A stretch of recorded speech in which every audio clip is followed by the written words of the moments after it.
ये जो अभी आप देख रहे हैं, ये यंत्र सौभाग्यदायक सूर्य यंत्र, इसके बारे में बात करेंगे। यहाँ पर कुछ नंबर्स हैं, कुछ संख्याएं हैं और कुछ मंत्र हैं, और उस मंत्र को किस धातु में लिखा जाता है वो भी है। और यहाँ पर कुछ चीज़ें लिखी हुई हैं, और यहाँ पर भी कुछ चीज़ें लिखी हुई है, यहाँ पर भी कुछ चीज़ें लिखी हुई है। तो इसके बारे में हम अभी बात करेंगे, सौभाग्यदायक सूर्य यंत्र क्या है और क्या इसका यूज होता है ना।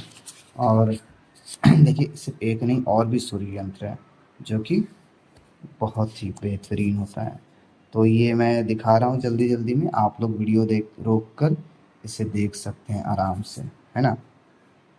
और ये नंबर्स हिंदी में लिखे हैं तो आपको हिंदी में ही लिखना है, इसे अपने लैंग्वेज में लिखने की कोशिश नहीं करना है। इसे इसी लैंग्वेज में लिखना है, हालांकि लिखने से फ़र्क ज़्यादा नहीं पड़ता है, पर ये पुराना भाषा है और यही भाषा सही है। क्योंकि अगर नया भाषा जो अच्छा यहाँ पर चंद्र यंत्र है तो इसके बारे में बाद में बात कर लेंगे, पहले हम बात करते हैं सूर्य यंत्र के बारे में, है ना। तो ये सब जो सूर्य यंत्र है, देखिए ये किताब है चमत्कारिक यंत्र, आप देख सकते हैं, ये किताब है। आप खरीदना चाहें तो खरीद सकते हैं कहीं से भी, ठीक है।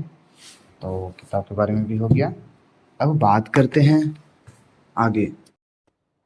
तो बात करते हैं सूर्य यंत्र के बारे में। सूर्य यंत्र एक यंत्र है जो सूर्य देव के लिए स्पेशल बनाया गया है, और इसमें कुछ नंबर्स हैं जिस नंबर का सूर्य देव से बहुत ही गहरा संबंध है। तो आप इस यंत्र को अगर अपने तरीके से बनाकर, और वो तरीका भी आपको अभी किताब में दिखाया गया है, तो उस तरीके से मंत्र को बनाकर अगर आप इस्तेमाल करते हैं, उसको उस तरह से यूज करते हैं और वो सारा तरीका करते हैं जो उसमें लिखा गया है, मंत्र सूर्य मंत्र का जाप भी करते हैं, और ऊपर से अगर आप सूर्य देव को सुबह सुबह तांबे के पात्र से जल चढ़ाते हैं, तो ये आपके लिए सबसे पहले तो सूर्य का जो कारक होता है, जितनी भी चीजें हैं उन सब में राहत और बहुत ही अच्छा सुधार देगा, और ये अपग्रेड करेगा उन चीजों को।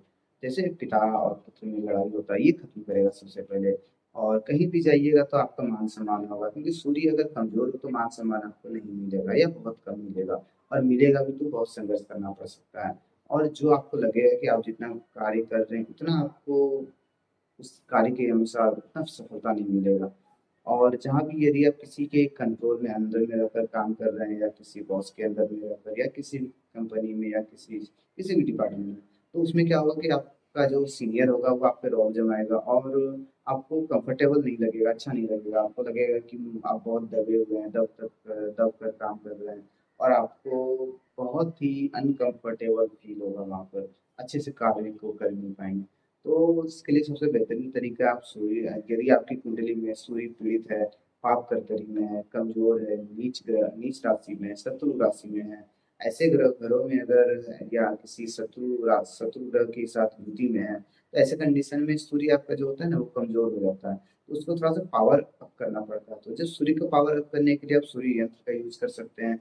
और सुबह सुबह सूर्योदय से पहले उठना है, और नहा के सूर्योदय के समय में सूर्यदेव को जल अर्पित करना है। और ओम ह्रीं सूर्याय नमः, या सूर्यदेव का जो मंत्र हमने दिया था, शुरू में किताब में जो दिखाया था उस मंत्र का आप जाप करेंगे, तो ये आपके लिए बहुत ही लाभदायक होगा। तो अब अगले वीडियो में बात करते हैं चंद्र यंत्र के बारे में।